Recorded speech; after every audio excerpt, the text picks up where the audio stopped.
What's up, fight fans? Greetings from the Wrestleverse. This is Lady J, and it's time to take it to the ring.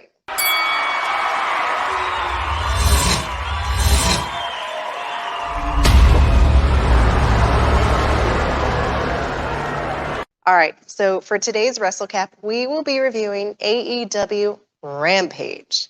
Our very first match is between Adam Cole, baby, and Jake Atlas. Now, Atlas is clearly the stronger traditional wrestler. He's got this high-level collegiate athlete ability. But Adam, oh, he's quick, he's dirty, he's tricky.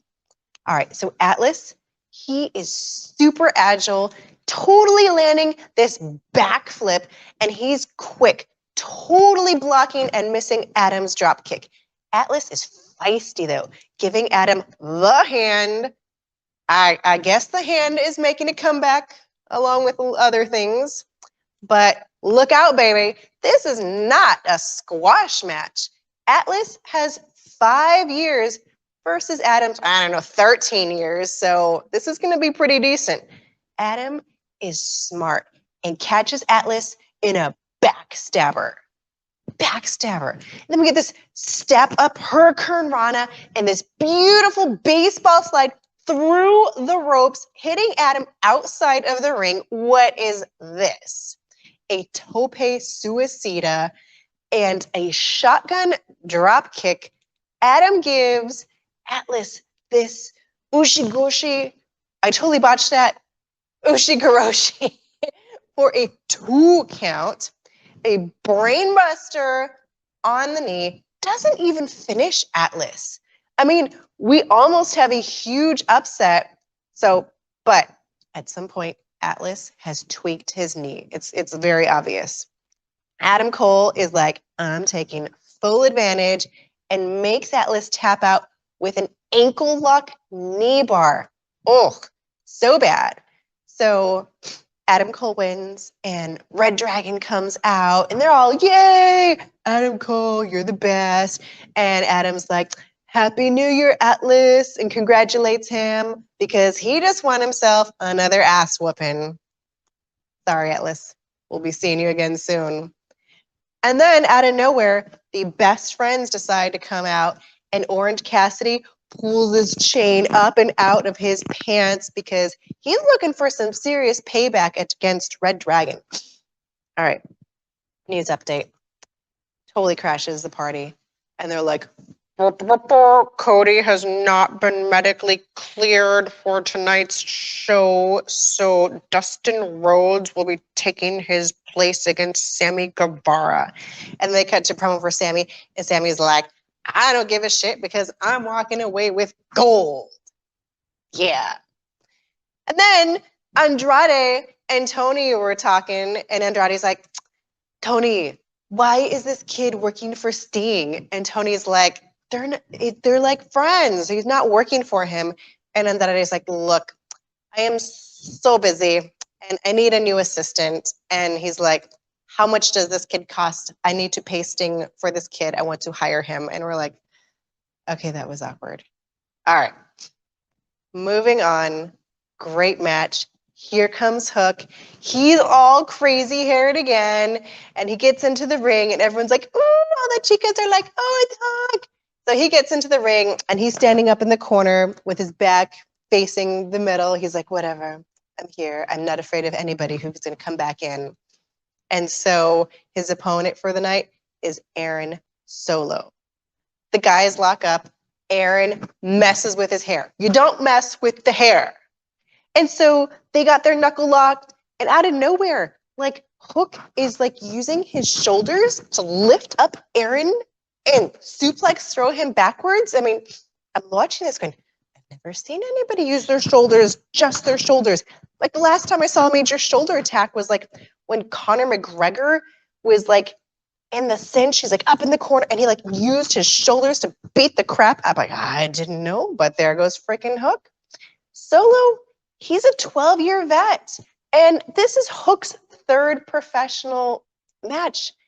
And he's just oozing confidence. Oh, but then out of nowhere, QT Marshall, he totally interferes, grabbing Hook's ankle. That's a cheap shot. That's like what girls do outside the ring. Guys shouldn't be doing that. That's cheap. Anyways, so we get this shoulder capture suplex, and Solo taps out to the red room when it's locked in. And then QT Marshall is all pissed off at Hook because Hook didn't break the hold when the ref told him to. And then Hook's like, I'm just going to suplex you too, Marshall. And it's over. And everyone's still like, oh, Hook is the best. Yeah, he's a badass, whatever. Then we move on to FTW champ Ricky Starks. And he is challenging Matt Sydal at Battle of the Belts. He's like, no one included it, but you know what? I'm getting this on here. I told the boss man what it's like, and my belt match has to be in the Battle of the Belts. And we're also in for some tag team action tonight. We're going to have Ruby Soho and Riho versus Dr. Britt Baker and Jamie Hayter. So Rebel starts by yanking Ruby Soho out of the ring so Britt and Hayter can team up against Riho. This match hasn't even begun. Ruby gets back, taking out Baker and knees to Hayter's face, and the bell finally rings. Riho, AEW's first women's champ, is small but mighty. And Britt, oh, she's back in the ring with a bad attitude and nasty strikes. And Ruby reverses and flips Baker. Ruby and Soho are working so well together, doing this sweet teamed up combo senton. Rebel, she's always ringside. She's trouble. And Britt is trying to force a cover. Hayter brings the muscle to this match and a big suplex on Ruby and just slams that girl around the ring. Dude, Britt and Jamie are literally twisting Ruby in opposite directions up in the corner of the turnbuckle. A Saito suplex gives Ruby a break from Britt Baker, and Riho, she's ready for action. Tilt to whirling around Jamie. Tiger kick almost finishes Jamie, but Britt breaks it up. Diving foot stomps are lining up, but Britt, Jamie, they double team, and she gets what she deserves because Jamie accidentally hits Britt. And Riho pins Jamie's shoulders down for the win. Baker still hasn't beat Riho to this day. To this day. She's like the face of the women's locker room. But let's follow this rivalry all the way to the Battle of the Belts because it's not over. And it's not over for freaking Dan Lambert and Scorpio Sky and Ethan Page.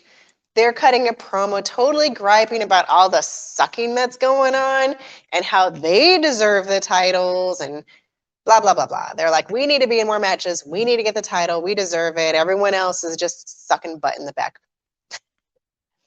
All right, now 2.0. They are always so wound up looking. And while Danny, they're cutting a promo against Eddie Kingston. They're on one side, they're in another room. You can totally tell they're in separate spaces. But Santana Ortiz, they leave their spot. They're like off camera all of a sudden. And then they crash in on 2.0 and drag their asses out and down the ramp to the ring. Kingston comes in with a trash can, ends up poking Daniel Garcia in the eyes. Yeah, in the eyes like the freaking Three Stooges style. But that trash can to the head sure isn't. Choking out Danny with his torn off shirt, trash can to the crotch, and then he puts the trash can on his head. He's drumming it on his brains. Santana and Ortiz are tearing up 2.0 ringside. Eddie is going all freaking Mike Tyson, biting Garcia's ear. The camera doesn't even escape this like carnage because it ends up being covered in beer. We get stereo suplexes around the ring by Santana or Ortiz. Freaking, you know those big cutout boards of people's heads? Someone takes that, it ends up being weaponized. It's just chaos. The freaking baseball in the sock comes out for beatings. These teams are like tornadoes of destruction. Daniel is now ruining Kingston's ankles and knees. Santana, they double team with such unexpected synchrony.